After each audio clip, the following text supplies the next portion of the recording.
Juja Town.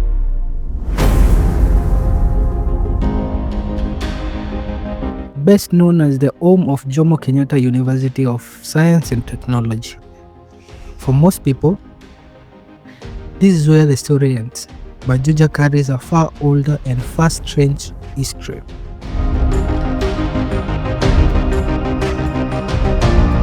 The town's name Juja is tied to a man whose life reads like a legend, William Northrop McMillan. The architect of Happy Valley myth, the McMillan Library in Nairobi, and the now forgotten McMillan Castle in Machakos.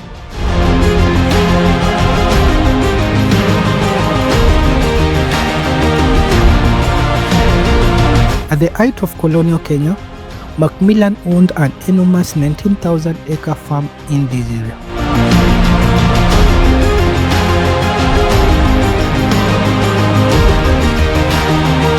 The land stretched from near Ruiru all the way towards Mount Oldonyo Sabok, but it's not the size of the land that makes this story unsettling.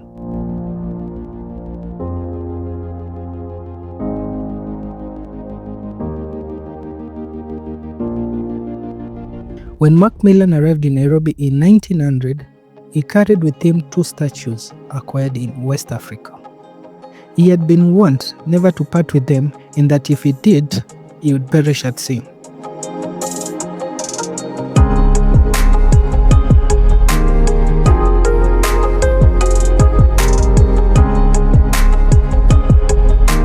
The statues had names. One was Ju and the other was Ja.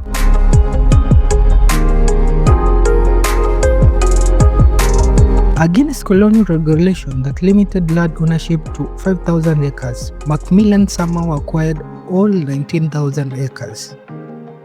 He believed the power of Ju and Ja made this impossible acquisition possible.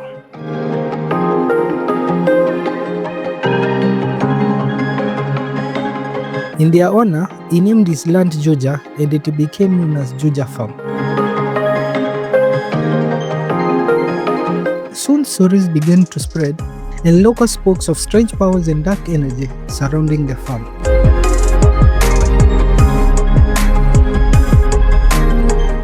Juja became feared. In what many believe as an attempt to calm the situation, Lady Lucy secretly took the two idols and buried them in the Darugo Valley, near the present-day Thika. But the damage had already been done.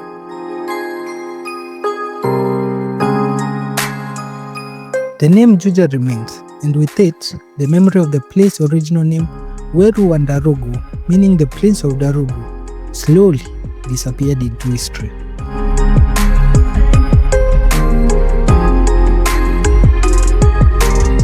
When McMillan discovered the idols were missing, he was devastated. He felt abandoned, lost. Yet some believe he was never truly alone. Even without Ju and Ja, something lingered, a presence that seemed to follow him, shaping his strange and restless life in Kenya.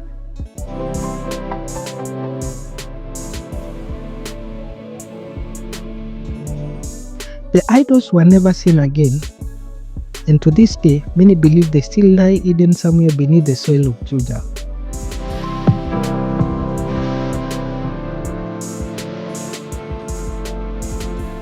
In 1925, William McMillan died at sea, aged 53, exactly as he had been warned back in the West Africa.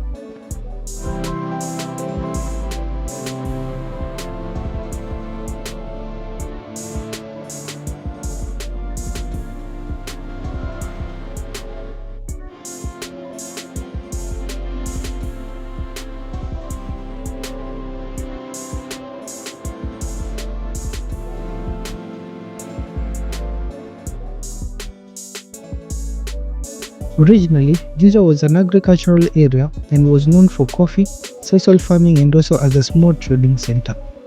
After independence, the area slowly opened up to local settlement and small-scale farming. A major turning point came in the early 1990s with the establishment of Jomo Kenyatta University of Agriculture and Technology. This attracted businesses, students, and investment from all over the country. Over time, improved infrastructure, especially upgrading of Thika Road into a superhighway, accelerated Juja's urban growth and development.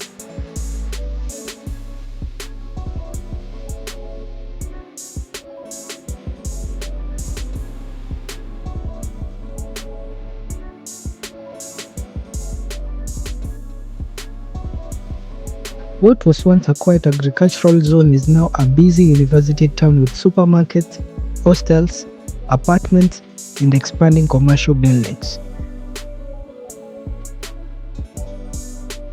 Direct access to the Thika superhighway has made Juja attractive to commuters working in Nairobi. Compared to the city, land prices in Juja remain relatively affordable, encouraging continued development and investment.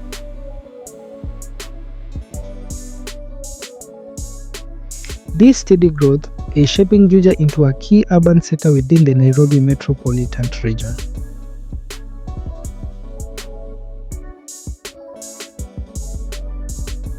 This is Juja Town, and the growth story is far from over.